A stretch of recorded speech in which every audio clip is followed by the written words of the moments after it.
Hello everyone, I'm going to be doing another unboxing video tonight for something that I just received, and this is a fairly rare piece in terms of the Swordsmith. Let me go ahead and unbox, and then I'll talk a little bit about the individual and his background, and do my best to show some of the workmanship on the video. So we have a sword and an NTHK paper, so I'll set this aside and we'll talk through afterwards.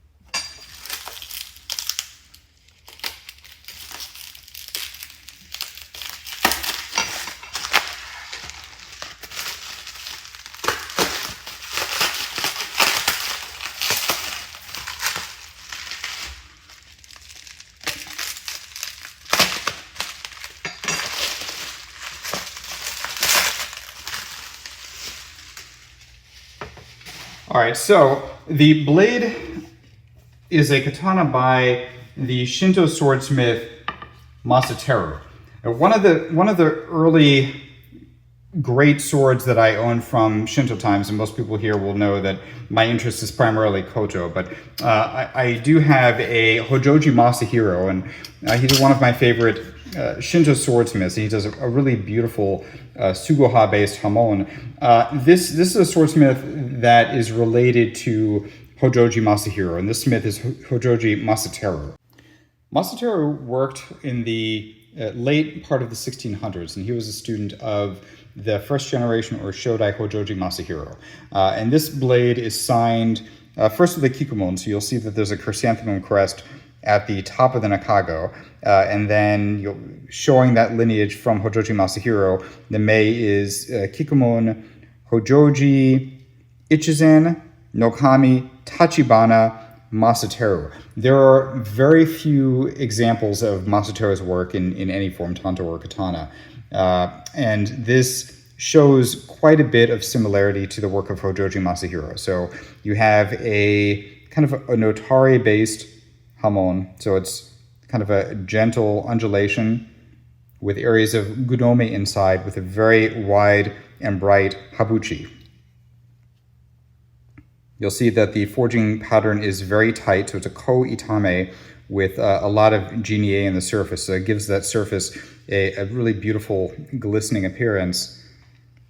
And then when you get this into good lighting, you'll see that the blade is nie-deki, so you have a lot of kind of beautiful active crystalline areas or crystalline activity throughout the blade, and then you get up to the top and there is a komaru boshi with a turn back.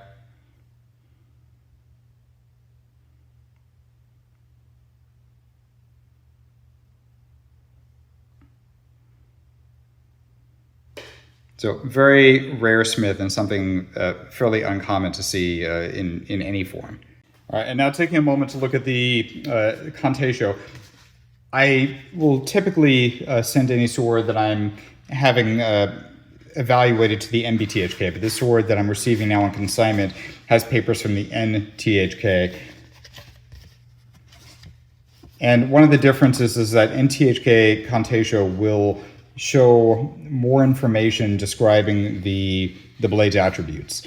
So we'll get to that on the inside. On the outside, the papers indicate the swordsmith that we're looking at. In this case, this is Hōjōji Masateru, is authentic. It has the length of the blade, which is 2 shaku, 1 sun. This part of the NTHK kanteisho indicates when the sword was evaluated. In this case, it's a Reiwa period, Reiwa 4, the 7th day within the 8th month. So this is the 4th of August, Reiwa 4. And then on the inside of the NTHK papers, and this will probably make it easier both to see the mei and to see the kikumon, you have a breakdown here of the blade's attributes. So here we can start in the right column, and this is going to say what we discussed earlier. It's the kikumon, so it's the chrysanthemum crest at the top indicated within parenthesis, and then we have the mei, or the inscription of the blade, Hōjōji Echizen no Kami Tachibana Masateru. So Hōjōji is reflecting that lineage. Hōjōji school dates back to the 1300s. Hōjōji Masateru used the name to indicate some connection to the Hōjōji lineage, Hōjōji descent. And then we have a formal title, Echizen no Kami. So there's several different kinds of formal titles that you'll see in Japanese swordsmiths. You have daijo, you have nokami, you have skei. These are formal titles that were passed through the kinmichi lineage out to swordsmiths. So they were given, and this indicates that the swordsmith received a formal title.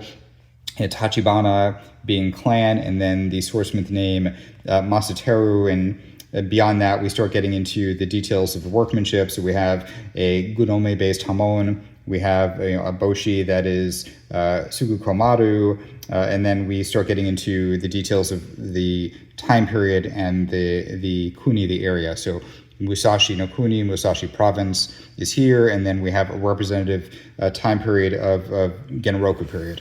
And here we have an oshigata of the Nakago, so it's a rubbing, not a photo, showing the mei in a clear form. And again, just to kind of recap what we discussed earlier, Kikumon, Hōjōji Echizen no Kami Tachibana Masateru is the mei.